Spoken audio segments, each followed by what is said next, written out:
It is August the 3rd and we are beginning our second series of hoof trims on the mules and the donkey that came in.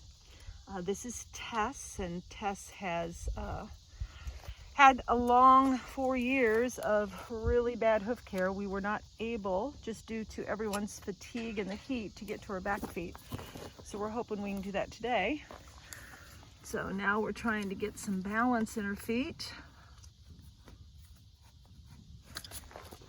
This is her brother, and he got really cranky, and so we've got to finish even the very beginnings of that. And then Teo wants a cookie, so we'll be working on Teo here this week as well.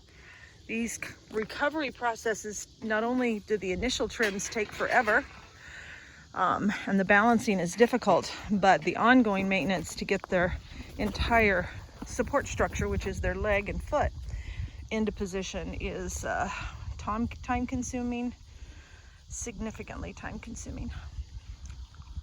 See, I did take this way down, you know, so she isn't rolling out on it.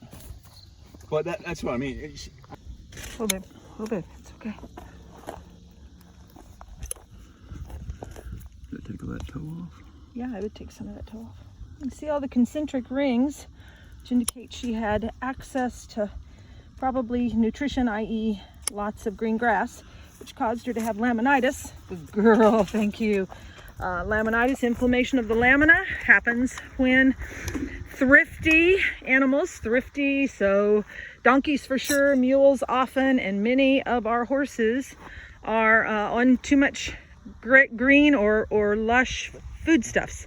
And while we know that she only had forage available to her, we can see the rings all the way through her feet. And again, a bit of a close-up for all of those rings. Not only are they distortions from lack of hoof care, but they're likely also distortions from, see all those rings there?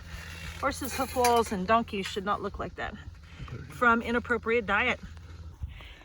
So when you have horses, donkeys and mules, which have never been trained to yield their feet, you get kickers, and even little ones like this can do some pretty significant damage. So this is utilizing a rope to help, good girl, thank you, to help her yield her foot. Good girl, thank you. Keeping the handler a distance away. Good girl, and then lowering the foot at our command. Good girl, foot. Good. So we can get the front and the side, but we're not doing so good with the back. She still wants to do what we call cow kick to the sides, but not nearly as much, and then donkey kick, even though she's a mule, to the back. We're getting better, but good girl. Because she's wanting to continue to kick, we go back.